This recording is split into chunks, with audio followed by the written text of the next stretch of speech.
God, and you just started buffering in front of everyone? That's so embarrassing, R5. How are your cards? Are they good?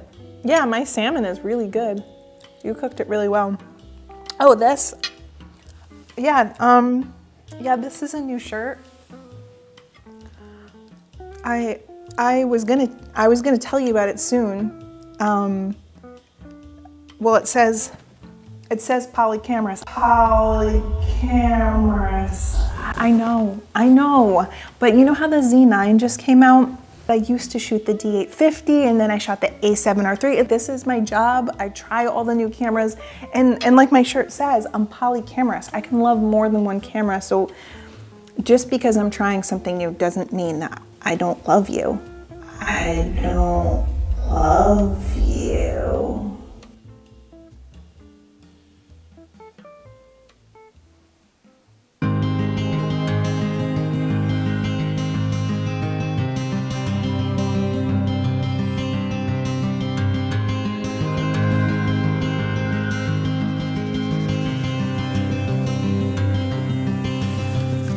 Just a few short years ago, I switched to the Canon R5 because prior to that, I was shooting with the Sony A7R3 and the Nikon D850. I had two separate bodies.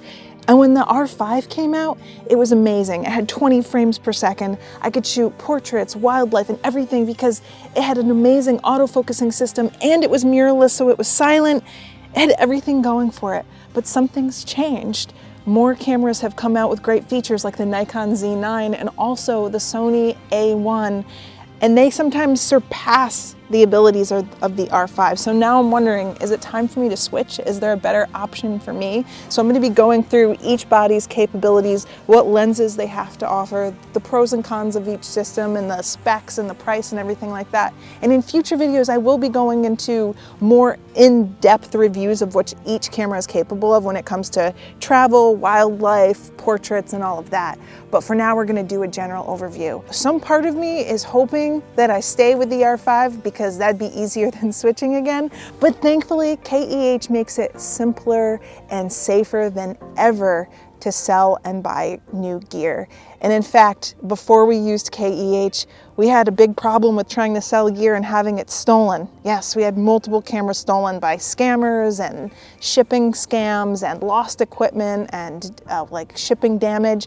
So I know that if I do decide to switch to the Nikon Z9 or the Sony Alpha 1, I'll be in good hands with KEH when I sell my gear. If you want to check out KEH, they have a huge inventory of used gear and they check all of it. They inspect it, they make sure it's in working order, and then they give it a rating so you know what you're in for. They have great prices and a huge inventory, and they give you a 5% bonus if you sell your gear, and that's also down below. So thanks, KEH. First, I want to talk about why I chose these three bodies, but to do that, I want to do some street photography.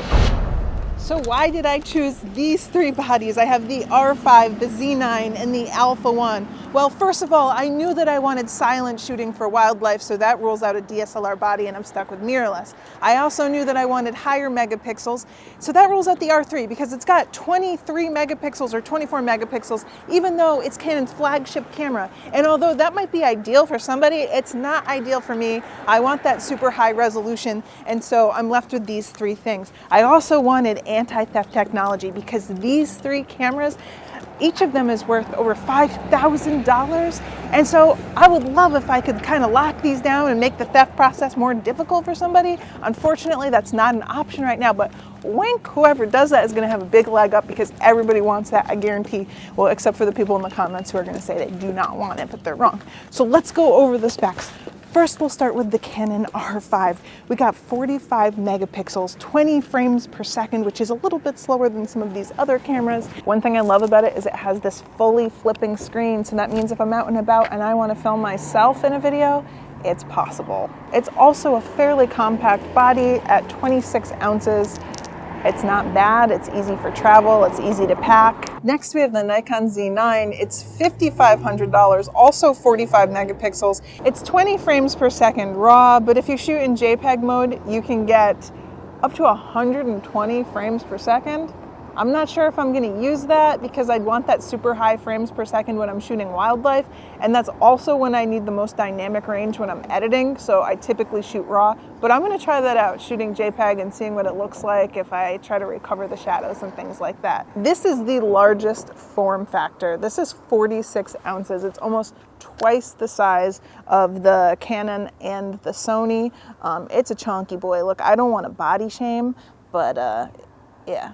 This thing is pretty hefty. Now that wouldn't be a problem for portraits, it wouldn't be a problem for landscapes as much, but for travel and for street, it's not ideal to have a huge body like this, but I'm gonna try not to discriminate and I'm gonna keep an open mind. And one other thing is that this does not have the fully flipping screen that faces forward.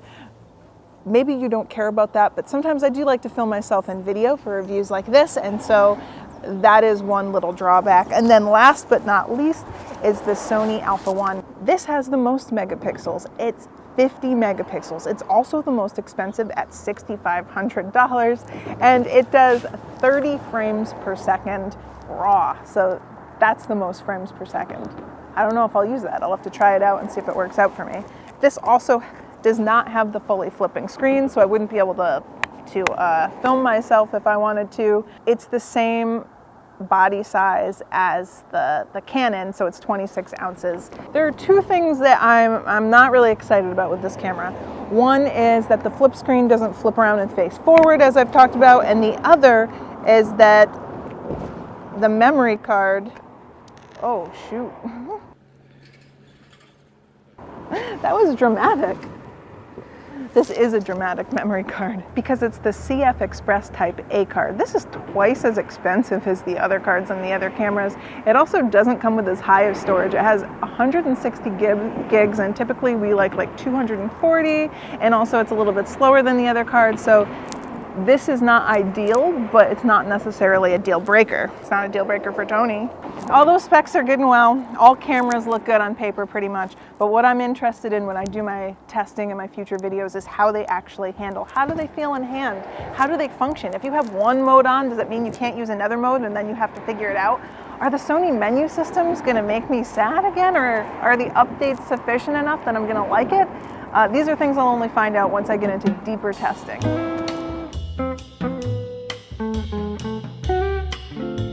One thing people overlook when choosing a new camera is the lens selection. Because what's the point of having a great camera if you don't have the lenses you need to put on it? One thing that's great about all three of these bodies is that if you're going to adapt your lenses, there's a huge selection for every single one. And Sony has the hugest selection of mirrorless lenses. And we've also tested a lot of their third-party lenses and they work really well. There's some specialty glass that I love. Sony has the 85mm f1.4, but Canon has an 85mm f1.2, so you get a little more of that bokeh that we love. Now Nikon only has the 85mm f1.8, but they do have the 105mm f1.4, and I could adapt that to this body and it would still look great. For wildlife, things get a little bit more interesting for me because I have a higher demand. I want that super long telephoto glass like a 600 or an 800 f4, but I also want something more compact, and the R5's 800mm f11 has been great for me, so I want to make sure that there's a comparable option for the Z9 and for the Alpha 1. Currently for the Z9, I use the 600mm f4 with an adapter because they don't have a mirrorless version of it yet.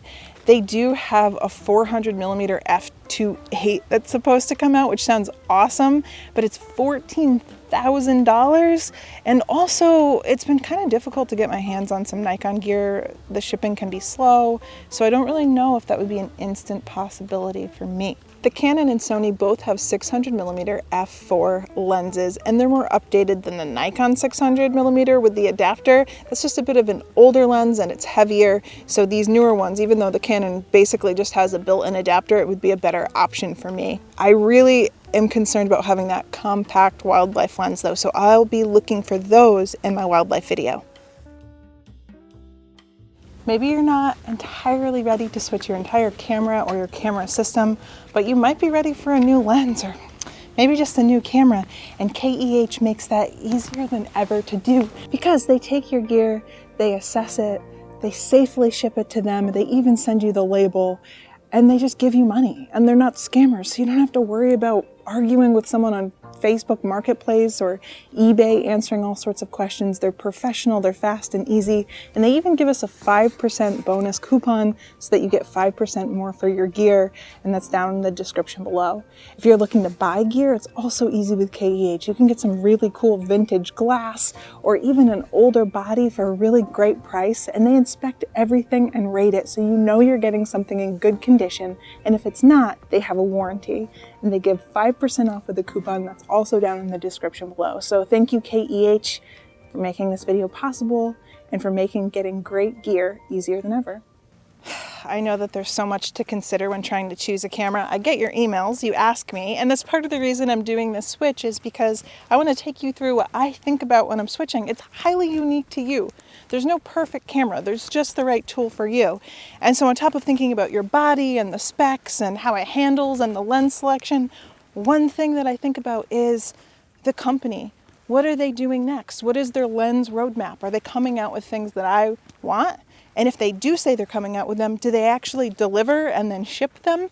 And another thing I think about that is personal to me is how inclusive is the company? Do they care about their clientele?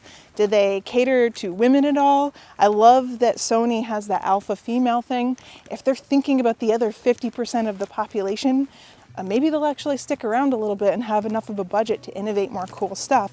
So there's so much to think about when you're choosing your gear, and I hope this helps. And in my follow-up videos, I will be going into more depth and taking pictures. So the next one will be travel and landscape, and I'm gonna do wildlife and portraits and check out all of the different gear available. So stay tuned for parts 2 and 3 and possibly 4, and let's see where this thing goes. And I just want to thank KEH so much for making this possible and for providing a really safe, easy, and great place to buy gear. If you haven't checked them out already, I highly recommend it. We sell all of our gear to them and we buy our used gear there too.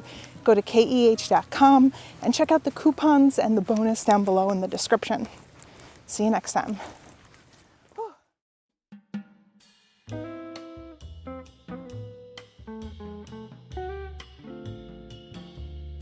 What do you mean you want to see other photographers? That's not even a thing. Polyphotographer, really original. Polyphotographeress, that's not even a thing. That's not even original, it's not even a thing.